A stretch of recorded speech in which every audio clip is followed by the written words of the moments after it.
माँ तू सबसे प्यारी है, माँ तू जग में न्यारी है। माँ तू सबसे प्यारी है, माँ तू जग में न्यारी है। अपने आंचल में रखना, अपने आंचल में रखना। हमें वरदानों से भरना। माँ तू सबसे प्यारी है, माँ तू जग में न्यारी है। माँ तू सबसे प्यारी है, माँ तू जग में न्यारी है। पिता, पुत्र और पवित्र आत्मा के नाम पर आमीन। आप सबों को जय यीशु। हम लोग इन दिनों में बाइबल कोर्स के अंदर राजाओं का ग्रंथों के विषय में और इतिहास के ग्रंथ, उसमें इस्राएल के राजाओं के विषय में हम लोग पढ़ रहे थे। हम लोगों ने सीखा राजा दाऊद के पुत्र सुलेमान ने पाप करने के कारण उनके शासनकाल के 40 वर्षों तक शासन किया। इसके बाद उनका पुत्र रहोबाम जब राजा बना, इस्राएल देश दो भागों में विभाजित करते हैं। दाऊद के साथ देने वाला यूदा देश, वो रहोबाम को स्वीकार किया, लेकिन अन्य 11 गोत्र अलग हो गए। वो नाबाट के पुत्र यरोबाम को राजा मान करके स्वीकार किया। इस प्रकार नॉर्थ भाग का जो इस्राएल जिसे कहते हैं, जिसका राजधानी जो समारिया बाद में बना, वो समारिया, वहां का राजा बन करके रहा। रहोबाम पहला इस्राएल का जो विभाजित डिवाइडेड जो देश का राजा बना। वहां से हम लोगों को मालूम है करीब 20 राजाएं 722 के अंदर 722 में जब असीरिया देश इस्राएल के ऊपर आक्रमण कर उसे बिल्कुल खत्म किया, इसके बाद जो 10 गोत्र है, नॉर्थ का जो 10 गोत्र, उनका नाम निशान नहीं है, ऐसा मिटा दिया। और वो हुआ असीरिया के द्वारा 722 में। उस समय पर इस्राएल में राजा के रूप में होशिया था। होशिया के शासनकाल में इस्राएल पूर्ण रूप से खत्म हुआ। तो 930 में जब इस्राएल रहोबाम के अधीन बना, वहां से लेकर के 722 तक 20 राजाओं का इतिहास हम लोगों ने सुना था।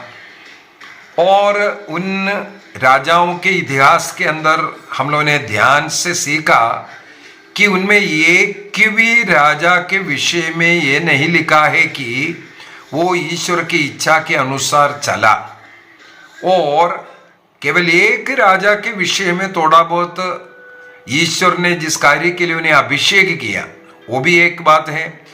नॉर्थ साइड का इस्राएल के जो राजाओं का जो डायनास्टी, मैंने वो भी बोल करके दिया था, 4 डायनास्टी है। सबसे पहला डायनास्टी जो यरोबाम का डायनास्टी है, उसमें 2 राजा था, और उसके पुत्र को मारने के बाद उनका जो बादशाह डायनास्टी, अगला जो डायनास्टी शुरू हुआ था बादशाह डायनास्टी, उस बादशाह डायनास्टी में हम लोगों को मिला था 4 राजा लोग। और इसके बाद ओमरी का डायनास्टी आया, ओमरी डायनास्टी में भी 4 जो राजा आया था। इसके बाद ईश्वर ने येहू का अभिषेक किया ताकि इस ओमरी का डायनास्टी को खत्म करे, आहाब राजा और उनके पत्नी सबल्या के कारण। तो वो येहू को एक अभिषेक मिला, और येहू जिस कार्य के लिए उन्हें अभिषेक मिला था वो कार्य पूरा करने के कारण ईश्वर ने येहू से वादा किया, तुम्हारी ये डायनास्टी अगले 4 पीढ़ी और रहेगा। इसका मतलब येहू डायनास्टी में 5 राजा लोग हम लोगों को मिला, और उस 5 राजा के बाद उनके उस पुत्र को भी वध किया गया, और अगला जो 5 राजा जो है एक दूसरे को वध कर करके राजा बन रहा है। और वहां से हम लोग देखा असीरिया देश इस्राएल पर आक्रमण कर धीरे धीरे करके उनको अपने कब्जे में करता गया। आखिर में 722 में राजा होशिया के समय पर पूर्ण रूप से इस्राएल खत्म होते हैं।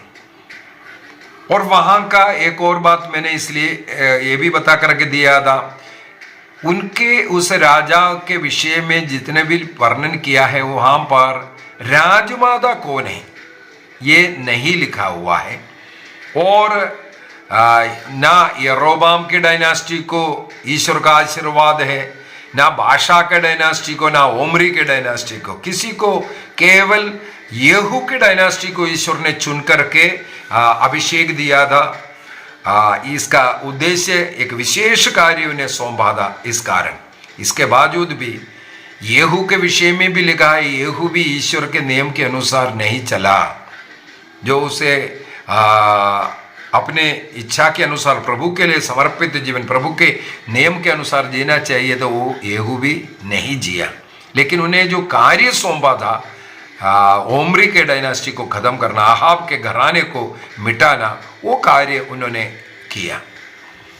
अभी यूदा देश के जो इतिहास है उसको अगर देखें, नॉर्थ में यदि 4 डायनास्टी और कुछ अन्य राजाओं के विषय में लिखा हुआ है, तो यूदा देश में केवल एक ही डायनास्टी है, वो है दाऊद की डायनास्टी। दाऊद की डायनास्टी कहते हैं उसको, ना कि रहोबाम का डायनास्टी, ना अन्य किसी राजा का विषय में नहीं।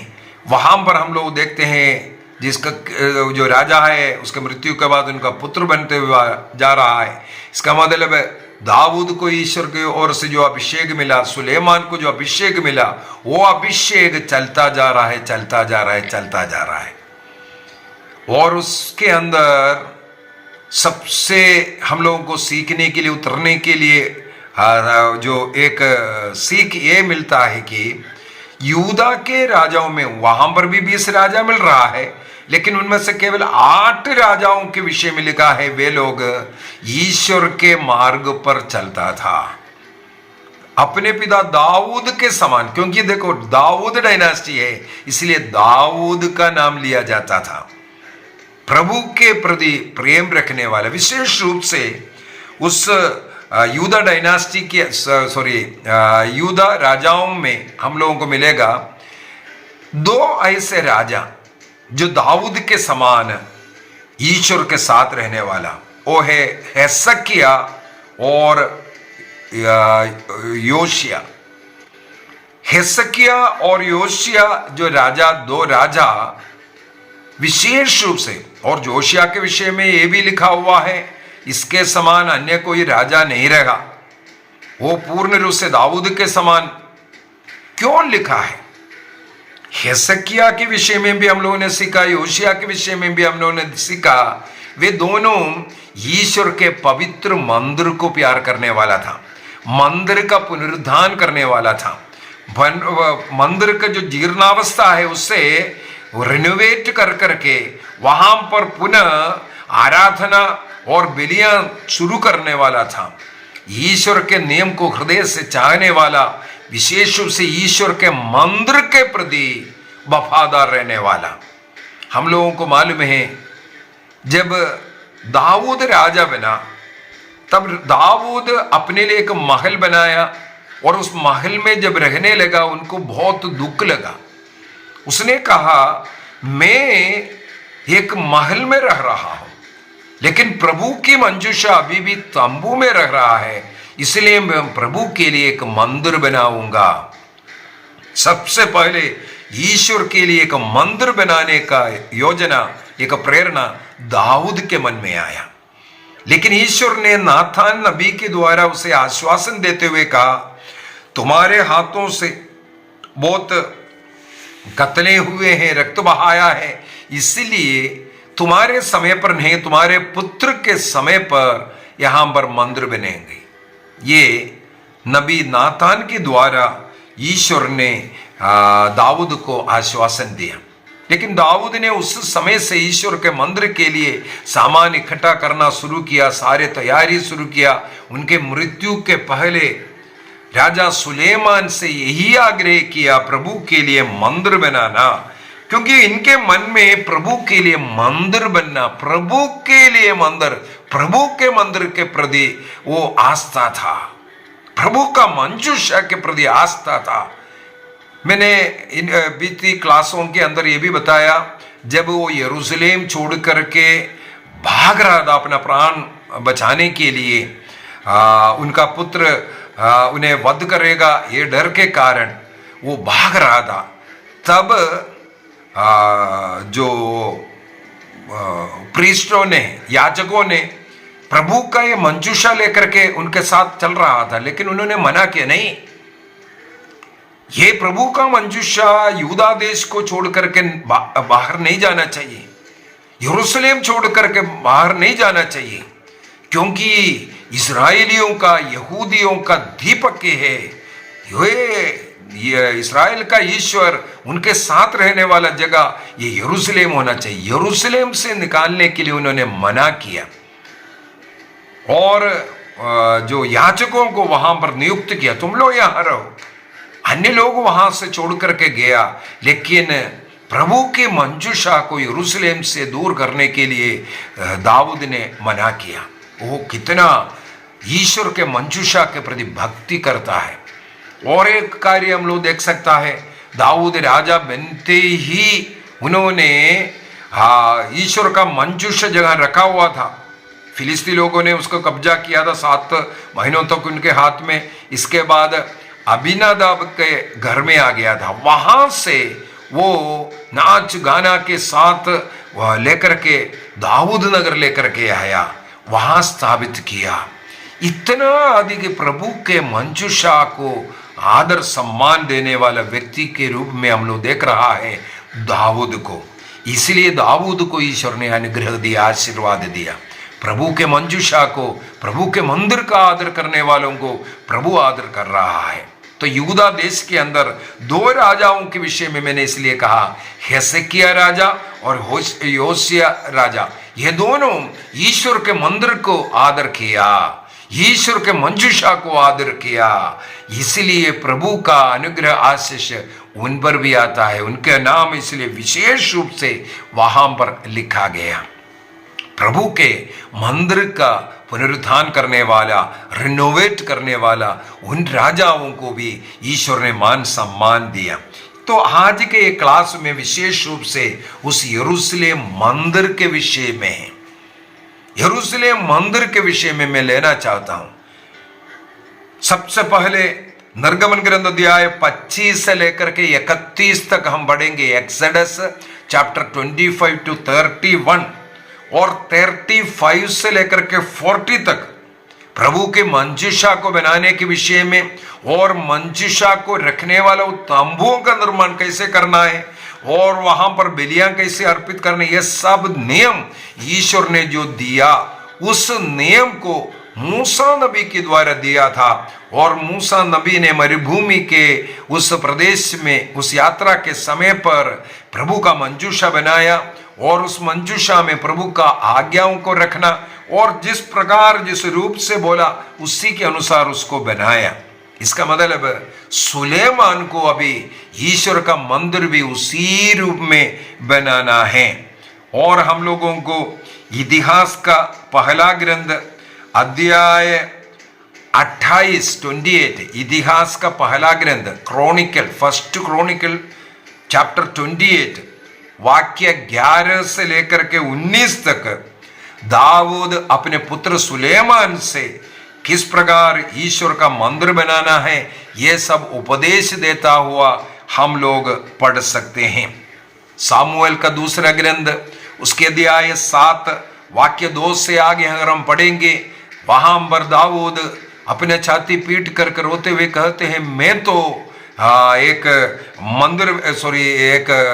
राजमहल में रहता हूं, लेकिन मेरा प्रभु का मंजूषा तंबुओं में रख रहा है, इसलिए मुझे ये अच्छा नहीं लग रहा है, ये बोलकर रो रहा है।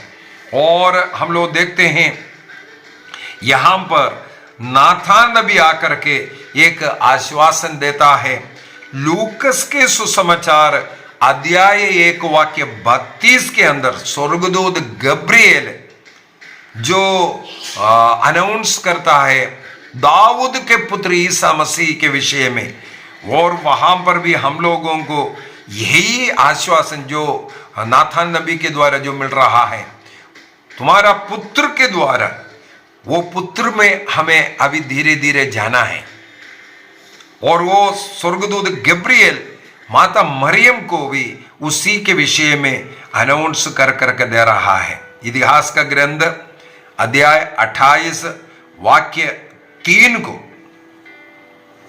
अगर हम पढ़ेंगे, दाऊद को क्यों नहीं यरूशलेम मंदिर बनाने नहीं दिया, उसका कारण लिखा हुआ है। इतिहास का पहला ग्रंथ 1 क्रॉनिकल चैप्टर 8 वाक्य 3 के अंदर, क्योंकि उनके हाथ रक्त से भरा हुआ है, जो लड़ाई करके अनेकों हत्या किया हुआ है और हाथ रक्त के कारण कलंकित है, इस कारण उनके हाथों से नहीं बनाने के लिए प्रभु ने मना किया। और आगे हम लोग पढ़ते हैं, राजा सुलेमान जब राजा बना, उनके शासन काल के 4 वर्ष में अर्थात 964 के अंदर 966 के समय पर राजा सुलेमान ने प्रभु के लिए मंदिर बनाने का निर्णय किया और शुरू किया। इसको बनाने के लिए पहले से ही सामान इकट्ठा हो रहा था, जैसे कहाँ बनना है ये भी पहले ही निर्धारित किया हुआ है। दूसरा, इतिहास का ग्रंथ अध्याय 3 वाक्य 1 के अंदर हम लोगों को पढ़ने के लिए मिलता है, ईश्वर का उस पर्वत मोरिया पर्वत पर जहां पर दाऊद ने सबसे पहला बलिवेदी बनाया, वहां पर बलि अर्पित किया था। जबूसी ओर्नान का खलिहान को खरीद करके वहां बलिवेदी बना करके प्रभु के लिए पहला जो बलि अर्पित किया था, उसी जगह सुलेमान ने मंदिर बनाने के लिए चुना, उसी जगह पर बनते हैं। अर्थात मोरिया पहाड़ जहां अब्राहम ने इसहाक का बलि अर्पित करने के लिए लेके गया, उस वेदी बनाने वाला जगह जहां पर ईश्वर की जो मेढ़ा है, उस मेढ़े का वध करता हुआ हम लोग मिलते हैं ईसा मसीह में। ये सब पिछले क्लासों में ऑलरेडी समझा चुका है। उसी जगह पर सुलेमान ने प्रभु का मंदिर बनाने का कार्य 966 के अंदर, BC 966 के अंदर 966 के अंदर शुरू किया। और ये कार्य जो करने वाला जो है वो तीरुस देश का हीराम के देखरेख में, हीराम मुख्य था और उनके अनुयायियों के साथ यरूशलेम मंदिर का निर्माण करना शुरू किया। और हम लोगों को पढ़ने के लिए मिलता है राजाओं का पहला ग्रंथ अध्याय 6 वाक्य 7 के अंदर, 1 किंग चैप्टर 6 वर्स 7 के अंदर, जो जितने भी इसके लिए पत्थर वाला जो उपयोग करना है वो सब जहां से काट करके आए वहीं प्रिपेयर किया हुआ है। इसलिए उन पत्थरों को मोरिया पहाड़ पर और काटने की जरूरत नहीं, अर्थात वहां पर हथौड़ा चलाने का, छेनियां चलाने का आवाज नहीं उठा उस जगह पर, क्योंकि ऑलरेडी तैयार रखा हुआ पत्थरों को उठा करके ही रखा था। ये हम लोगों को पढ़ने के लिए मिलता है। और दूसरी बात, अध्याय 6 का, पहला राजा अध्याय 6 का वाक्य 15 से आगे अगर हम पढ़ेंगे, उसके लिए जितना भी लकड़ियां चाहिए था वो सब लेबनोन से लेकर के आ गया था, लेबनोन से लेकर के आया। और जो सिडार वृक्ष का जो लकड़ियां इस्तेमाल किया और उस लकड़ी के ऊपर सोने का जो एक कवर डाल करके इस प्रकार बहुत ही सुंदर तरीके से इसको बनाया था।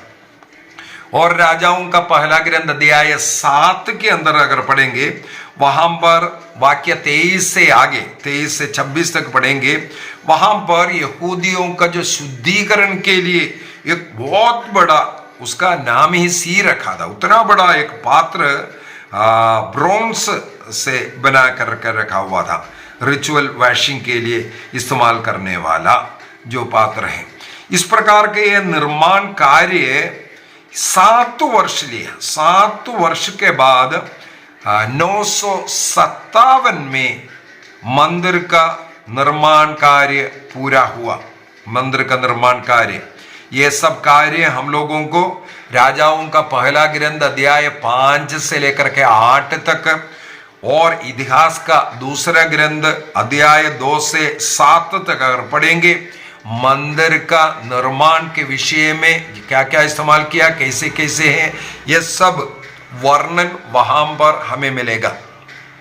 और दूसरी बात है, इसके बाद उसका प्रतिष्ठा करते हुए, उसका इनाग्रेशन करते हुए सुलेमान की प्रार्थना, वहां आकर के जितने भी लोग प्रार्थना करेंगे उनकी प्रार्थना सुनना बोल करके, जो बहुत ही सुंदर लंबा चौड़ा एक प्रार्थना वहां पर हम लोगों को पढ़ने के लिए मिलता है।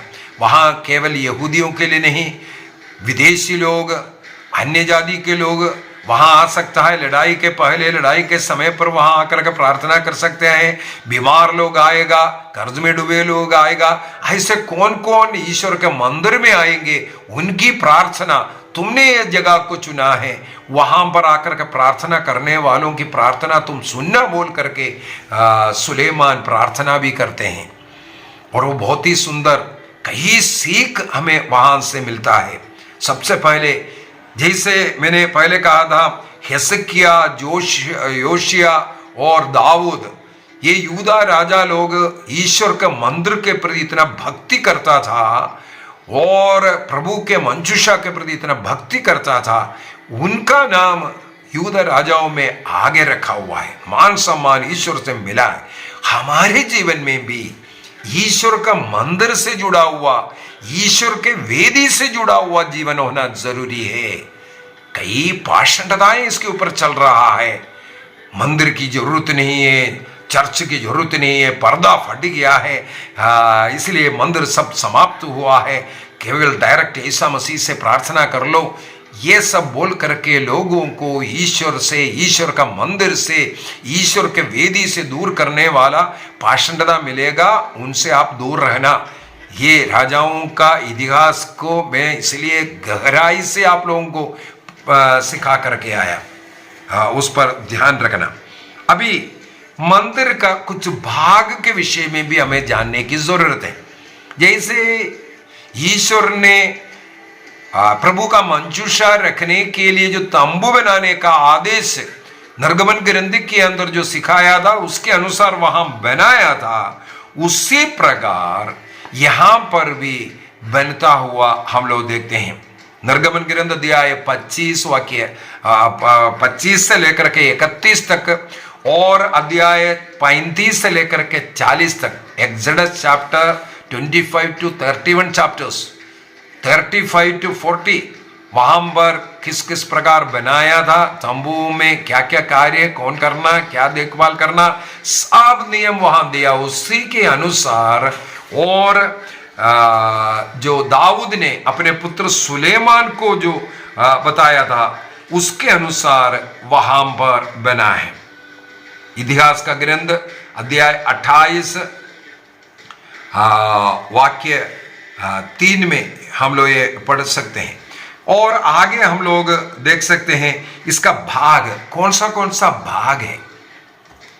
सबसे पहले मंदिर का सबसे अंदर का जो पोर्शन, जो सैंक्चुरी कहते हैं, इनर सैंक्चुरी जिसे कहते हैं, और यहूदी लोग उस भाग को देबिर कहते हैं। देबिर वो होली ऑफ होलीज कहते हैं, सबसे अधिक पवित्र जगह जहां पर प्रभु का मंजूषा रखता है, और वर्ष में एक बार केवल महापुरोहित वहां प्रवेश करते हैं। कब? योम किपुर पर्व के समय पर। लेवी ग्रंथ अध्याय 16 को हम पढ़ सकते हैं। योम किपुर पर्व है ना, प्रायश्चित विधि का वर्ष में एक बार, वो योम किपुर के समय पर महापुरोहित के द्वारा इस जगह पर प्रवेश करते हैं, अन्यथा वहां प्रवेश करना मना है। वो फर्स्ट जगह जिसे देबिर कहते हैं, होली ऑफ होलीज। इसके बाद सेकंड है जो मेन हॉल जहां होता है, जहां पर पुरोहित लोग प्रवेश कर करके प्रभु के लिए धूपार्चना करते हैं, प्रार्थना करते हैं, और जो दर्शन कक्ष वहां पर जो बाहर रोटियां रखा जाता है, टेबल ऑफ ब्रेड, और मेनोरा जो बत्ती वो जलाते रहता है, ये सब जलाए रखना जन का कार्य लेवी पुरोहितों का कर्म है। केवल लेवी पुरोहित ही वहां प्रवेश कर सकता है। उस जगह को होली प्लेस कहते हैं। पहले वाला देबिर को होली ऑफ होली कहते हैं, अधिपवित्र जगह है। और ये पवित्र जगह इसको जो यहूदी लोग हेकल नाम से बुलाते हैं। पहला वाला देबिर जगह था, ये हेकल जो जगह है, पवित्र जगह। अभी उसका तीसरा भाग जो पोर्च, जो एंट्रेंस, जो प्रवेश करने वाला वो जगह, उसको उलाम कहते हैं। और पोर्च तीसरा जो है, और चौथा एक और भाग। ये तीन मुख्य भाग है, लेकिन इन होलों के चारों तरफ कुछ छोटे छोटे कमरे सब जो होता है, स्टोर रूम है, और जो पुरोहितों को बैठने के लिए उनका विश्राम करने का जगह, ऐसे ऐसे जो जितना भी जो चैम्बर्स बना हुआ था, इतना भाग यरूशलेम टेम्पल में था। अभी इस यरूशलेम टेम्पल का कितना लंबाई चौड़ाई था उसको भी आप नोट कर सकते हैं। राजाओं का पहला ग्रंथ अध्याय 6 वाक्य 2 और 3 के अनुसार, फर्स्ट किंग चैप्टर 6-3 के अनुसार, सुलेमान ने जो पहला यरूशलेम मंदिर बनाया, उसका लंबाई था 90 फीट और उसका चौड़ाई था 30 फीट, और उसका हाइट था 45 फीट। 45 फीट हाइट था, 90 फीट का लंबाई और 30 फीट का चौड़ाई। और उसका मुख्य 3 भाग वो भी हम लोगों ने देख लिया, होली ऑफ होली प्लेस, इसके बाद होली प्लेस और एंट्रेंस पोर्च जो है, जिसको देबिर, हेकेल और उलम कहते हैं। तो ये था यरूशलेम पहला मंदिर। केवल इतना ही नहीं, अभी सवाल है, केवल पुरोहित लोग इसमें यरूशलेम मंदिर के अंदर प्रवेश कर सकता है, लेकिन अन्य यहूदी लोग जो बिलीवर अर्पित करने के लिए आ रहा है, अन्य लोग जो प्रार्थना करने के लिए आ रहा है, उनको इन पवित्र स्थान में प्रवेश करने का अनुमति नहीं था। ये भी मैं आपको बोल करके देता हूं, इवन ईसा मसीह को यहां प्रवेश करने का अनुमति नहीं था। ईसा मसीह भी इस जगह पर प्रवेश किया करके बाइबल में कहीं भी नहीं लिखा, क्योंकि वो लेवी नहीं था, वो यहूदी है। इसी कारण वो भी इन जगहों पर, इस जगह पर कभी प्रवेश नहीं किया है। अभी प्रवेश करना, मंदिर गया करके हम लोग सब पढ़ते हैं, तो वहां कहाँ गया था? उसके लिए इस पवित्र मंदिर के बाहर साइड में 2 कोर्टयार्ड था। एक कोर्टयार्ड को आउटर कोर्टयार्ड कहते हैं, आउटर कोर्टयार्ड, बाहरी कोर्टयार्ड जो है, वहां पर विदेशी लोग और बेखतने लोग खड़े होकर के प्रार्थना करने के लिए कहां मिलेगा? राजाओं का पहला ग्रंथ अध्याय 8 वाक्य 41 से आगे हम लोगों को पढ़ने के लिए मिलेगा। राजाओं का पहला ग्रंथ अध्याय 8 वाक्य 41 से आगे हम लोगों को यह सब पढ़ने के लिए मिलेगा। इसके बाद अगला जो भाग है इनर कोर्ट कहते हैं। इनर कोर्ट जो एंट्रेंस हॉल के साथ वाला जो पोर्शन, इनर कोर्ट, वहां पर जितने भी रिचुअली शुद्धिकरण किया हुआ यहूदी लोग वहां प्रवेश कर सकता है। इसका मतलब जितने भी बलियां अर्पित किया है वो इस इनर कोर्ट में होना चाहिए। इनर कोर्ट में ये बलियां सब अर्पित होता था।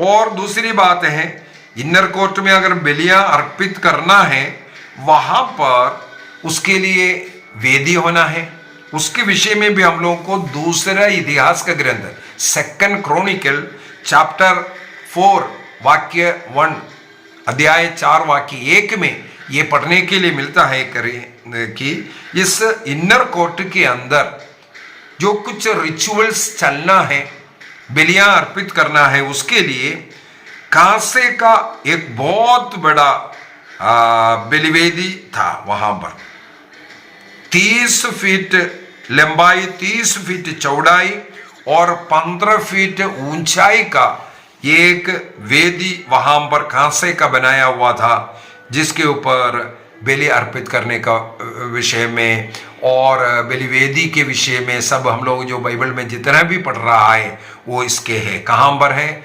इनर कोर्ट के अंदर। इसका मतलब आउटर कोर्ट है, इनर कोर्ट है। वहां पर अभी बलि कहां अर्पित करता है? इन कोर्ट में भी नहीं, उसके लिए भी अलग जगह है जहां बलि अर्पित करना है। वहां से केवल रक्त को लेकर के आएगा और जो जलाने वाला मांस वाला लेकर के आएगा। बाकी सब कहां फेंकना है उसके लिए सब जगह निर्धारित था उसी के अनुसार। और पुरोहित इस बलिवेदी के ऊपर, ये वेदी जो बोन्स का 30 फीट लंबाई चौड़ाई का और 15 फीट ऊंचाई का वो जो कांसे का बना हुआ जो वेदी है, उस वेदी के ऊपर रक्त को छिड़काना और वहां जलने वाला उस आग को जलाए रखना का वो पुरोहितों का कर्म है। और उसमें इन बलि वस्तुओं को जलाना, ये सब हम लोग जो बाइबल में पढ़ते हैं यहाँ पर है, इनर कोर्ट के अंदर।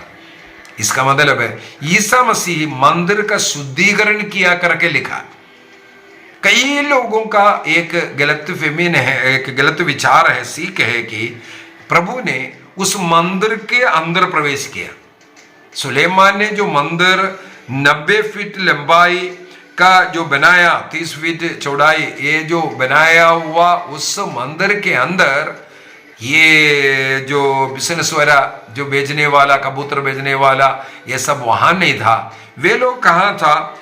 आउटर कोर्ट में था। आउटर कोर्ट, आउटर कोर्ट किसके लिए था?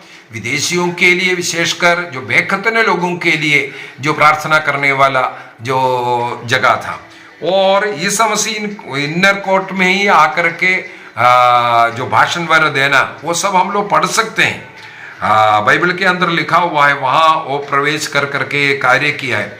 योहन का सुसमाचार अध्याय 7 वाक्य 14 में, योहन अध्याय 7 वाक्य 14 और अध्याय 10 में भी पढ़ सकते हैं, 10 का वाक्य 23। यहाँ पर सब हम लोगों को पढ़ने के लिए मिलता है। ईसा मसीह उस मंदिर में गया, वहां खड़े होकर के लोगों को सिखाया करके। कहां पर? ये इनर कोर्ट में। और लोग आउटर कोर्ट, इनर कोर्ट सब भरा हुआ था, प्रभु को सुनने वाला जगह। तो ये यरूशलेम मंदिर सुलेमान के द्वारा 957 में उसका शुरुआत हुआ। उसमें वहां पर बलियां सब अर्पित करना शुरू किया। और प्रभु का जो मंजूषा दाऊद नगर में तंबुओं में रखा हुआ था, वहां से लाकर के यहाँ स्थापित किया और बलियां यरूशलेम मंदिर में अर्पित करना शुरू किया 957 में। हमें लेकिन मालूम है जब यूदा देश राजा नबूकदनेस्सर के द्वारा आक्रमण किया 546 बीसी में, 586 बीसी में, राजा नबूकदनेस्सर, बाबुल के नबूकदनेस्सर सेकंड इस मंदिर को पूर्ण रूप से खत्म किया है। वहां मंदिर में जितना भी सामान था सब लूटा, राजमहल को लूटा, सब आग जलाया, मंदिर का मंदिर को इस प्रकार खत्म किया 586 में। 586, इसका मतलब मंदिर का जो कार्य जो शुरू होकर के बलियां वहां शुरू होकर के 957 से 546 तक करीब 371 वर्ष सुलेमान का वो मंदिर वहां था। इसके बाद मंदिर नहीं था। यहूदियों को बाबुल की गुलामी में लेकर के गए। कितने वर्षों तक? 70 वर्षों तक। मैं इसे पूर्व में एक क्लास में बता करके दिया था। इस 70 वर्ष का क्या मतलब है? 70 वर्ष का मतलब है जब यहूदियों को, इस्राएलियों को उनका मंदिर नहीं था। इस्राएली लोग गुलामी में गया, इसका मतलब उनके पास उनका मंदिर नहीं है। उनके पास उनका मंदिर नहीं है का मतलब है उनका देश नहीं है, उनका राजा नहीं है। इसी को निर्वासन का समय कहते हैं। यूदा देश के राजाओं के इतिहास के अंत में भी मैंने ये बोल करके दिया था, ईश्वर का मंदिर को खत्म करने का मतलब है यूदा देश, इस्राएली लोगों का वो राज शासन वहां खत्म हुआ। लेकिन हमें मालूम है एक राजा को वहां पर कैदी बना करके ले जा करके बाबुल में जेल में पड़ा हुआ है। अभिषिक्त एक व्यक्ति पड़ा हुआ है। अभी उसका पोता वहां 70 वर्ष के बाद यहूदियों को वहां से जब आजादी मिलकर के वापस यूदा देश में भेजते हैं, उन्हीं के द्वारा यरूशलेम मंदिर, सेकंड मंदिर, जिसको हेरोद का मंदिर बोलते हैं। पहला मंदिर को सुलेमान का मंदिर बोलते हैं, दूसरा मंदिर को हेरोद का मंदिर बोलते हैं। क्यों हेरोद का मंदिर बोलते हैं? हेरोद ने उस सेकंड मंदिर को पुनरुद्धार किया, रिनोवेशन किया, बढ़ाया, बाउंड्री वॉल को और बढ़ाया। ऐसा जो कार्य करने के कारण हेरोद का मंदिर भी सेकंड मंदिर को कहते हैं। ये सेकंड मंदिर कब हुआ? ये यूदा राजा के जो पोता है जरुब्बाबेल कहते हैं। जरुब्बाबेल जब पर्शियन राजा साइरस ने बाबुल देश के ऊपर आक्रमण करके उनको अधीन किया, तब यहूदियों को आजादी देते हैं। बीसी 538 के अंदर एक घटना हुआ। बीसी 538 के अंदर तो पर्शियन राजा ने, साइरस ने जरुब्बाबेल को यूदा का गवर्नर बना करके, राजा नहीं, राजा तो साइरस ही है, लेकिन यूदा का गवर्नर बना करके जरुब्बाबेल को यूदा देश में भेजते हैं, यरूशलेम भेजते हैं। वहां मंदिर का पुनर्निर्माण शुरू करते हैं। मंदिर का पुनर्निर्माण 539 में, 539 में साइरस ने बाबुल को अपने अधिकार में लिया और 538 के अंदर, 538 के अंदर अपनी एक राजाज्ञा के द्वारा यहूदियों को फ्री, स्वतंत्र करते हैं। और इसके बाद जरुब्बाबेल के नेतृत्व में यस्रा, नेहमिया, ये सब हम लोगों को आगे कहानी में पता चलेगा, तो उनमें लोग लौटना शुरू किया।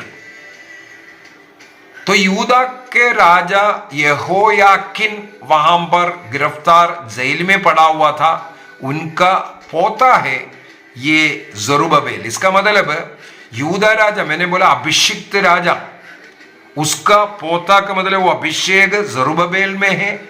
उसके द्वारा सेकंड मंदिर का निर्माण करना और 520 में इसका निर्माण हुआ और 516 के अंदर ये सेकंड मंदिर, पहले मंदिर से छोटा मंदिर है, उसको फिर आगे चल करके हेरोद ने जो बड़ा बनाया। तो ये 516 में जो सेकंड मंदिर जो बना हुआ, ये इसलिए 516 में यरूशलेम मंदिर दोबारा बन गया, इसका मतलब हो गया ईश्वर का निवास वहां यरूशलेम में, उनका अभिषेक उनके साथ शुरू हुआ। कब तक? ये सेकंड मंदिर एडी ईसा मसीह के बाद, ईसा मसीह के समय पर भी ये सेकंड मंदिर, दूसरा मंदिर था उस वहां के। उसके बाद एडी 70 में टाइटस नाम का एक व्यक्ति ने, जो सम्राट है, रोमन सम्राट, इसको खत्म किया था। रोमन सम्राट ने उसको खत्म किया था, नष्ट किया था। तो 546 में इस्राएली लोग बंदी बनकर के, यहूदी लोग, यूदा के लोग बंदी बनकर के बाबुल गया था और यरूशलेम मंदिर को नष्ट किया था। और यरूशलेम मंदिर दोबारा कब बना? 516 में। तो 586 से लेकर के 516 तक का जो 70 वर्ष जब इनके पास मंदिर नहीं था, मैंने एक क्लास इसके ऊपर पूर्ण रूप से लिया था, मंदिर नहीं था, उसको निर्वासन का समय कहते हैं। इसका मतलब जब आपके जीवन में प्रभु नहीं है, प्रभु का मंदिर नहीं है, प्रभु का वेदी नहीं है, तो आप मरा हुआ अवस्था में, गुलामी की अवस्था में, शैतान की अवस्था में। इसलिए 70 वर्ष का निर्वासन कहते हैं, जब उनके पास मंदिर नहीं था वो वर्ष। मेरे विचार में आप इतना तक समझ गया तो मैं थोड़ा सा और आगे बढ़ाना चाहूंगा। इस सेकंड मंदिर को खत्म किया कौन है? टाइटस ने एडी 70 में। और ये जो सेकंड मंदिर जो बनाया था, इसके बाद आपको मालूम होना चाहिए कई डायनास्टी, केवल रोमन डायनास्टी ही नहीं, उससे पूर्व में जैसे हम लोगों को मिला है साइरस के द्वारा बाबुल का ऊपर आक्रमण कर करके यहूदियों को जो भेजने वाला, इसका मतलब है साइरस है पर्शियन राजा। इसका मतलब है यूदा देश में उस समय पर पर्शिया का राजा शासन कर रहा था। लेकिन कुछ समय के बाद पर्शियन राजा ये समाप्त होकर के राजा अलेक्जेंडर के, सम्राट अलेक्जेंडर के द्वारा ग्रीक शासन शुरू हुआ। और उस ग्रीक शासन के समय पर मक्कबियन रिवोल्ट जो हुआ था, हस्मोनियन डायनास्टी वहां पर फॉर्म अप हुआ। हस्मोनियन डायनास्टी, समय के भाव में मैं जल्दी बोल रहा हूं क्योंकि इससे पूर्व में ये क्लास को ले चुका हूं।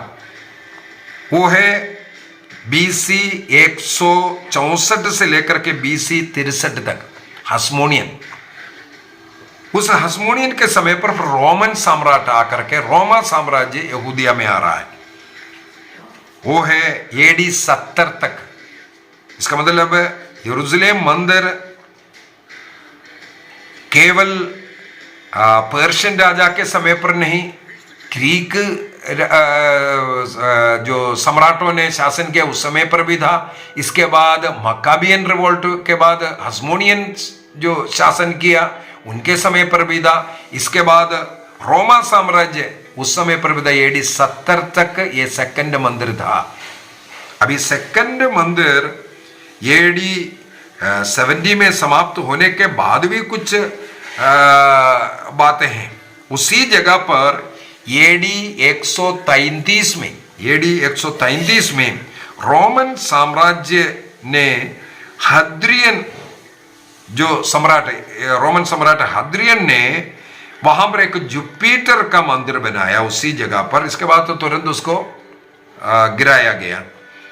इसके बाद रोमा सम्राट कॉन्स्टेंटाइन के समय पर 324 कॉन्स्टेंटाइन, हमें मालूम है 313 में क्रिश्चियनिटी को आजादी देने वाला सम्राट कॉन्स्टेंटाइन, उन्होंने इसी यरूशलेम में एक चर्च का निर्माण किया जहां प्रभु यीशु मसीह का क्रूस मृत्यु सब जो हुआ उस जगह, उनको दफनाने वाला वो जगह, कलवारी का वो जगह, वो यरूशलेम मंदिर का जगह नहीं है, वहां से उसके पूर्व साइड में है ये जगह। वहां पर होली सपलकर बोल करके जो चर्च है, आज भी हम लोगों को जो जाते हैं देखने के लिए मिलते हैं, वहां पर चर्च बना।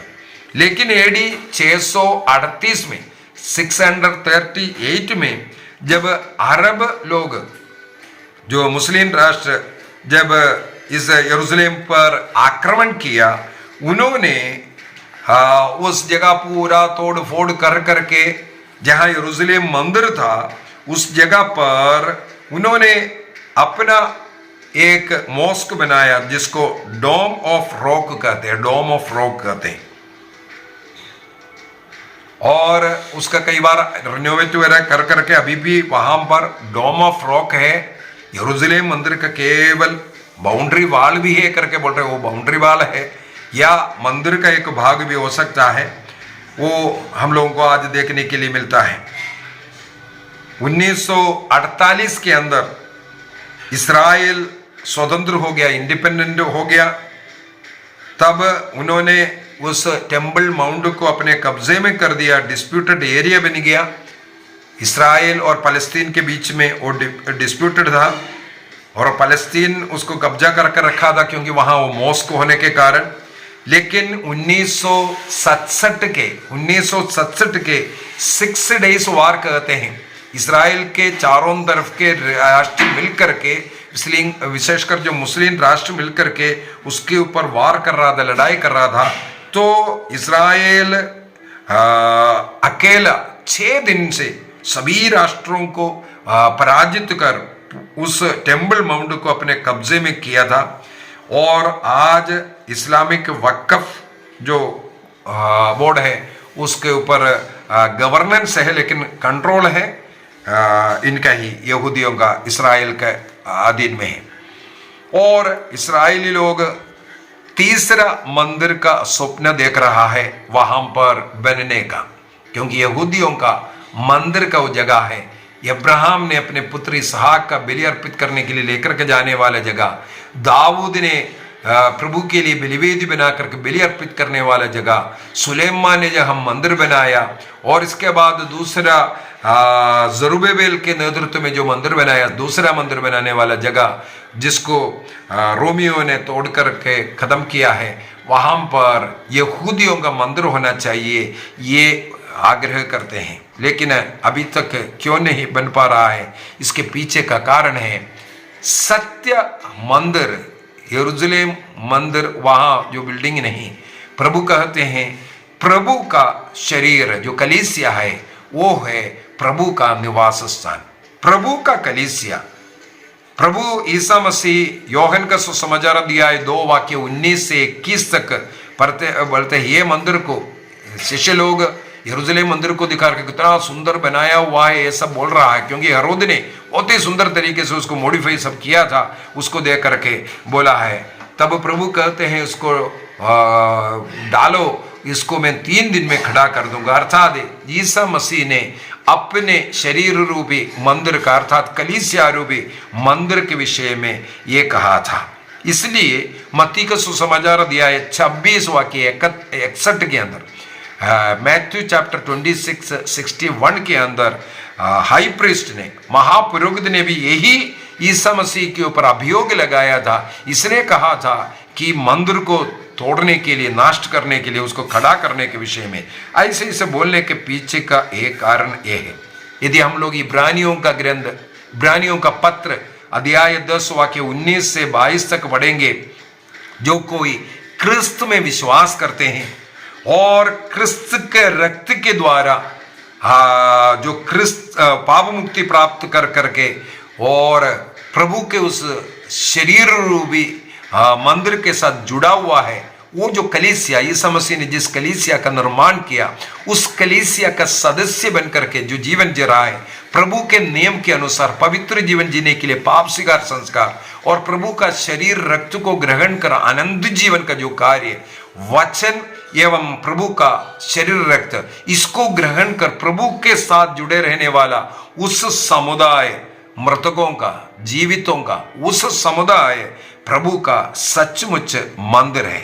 इसका मतलब है प्रभु ने 2000 वर्ष पहले जो कहा वो मंदिर प्रभु ने बनाया है, उस मंदिर में शामिल व्यक्ति प्रभु का शरीर रक्त को रोज ग्रहण करने वाला और उस स्वर्ग राज्य के अनुभव में प्रभु का वचन के अनुसार जीने वाला, वो यथार्थ प्रभु का जो मंदिर है।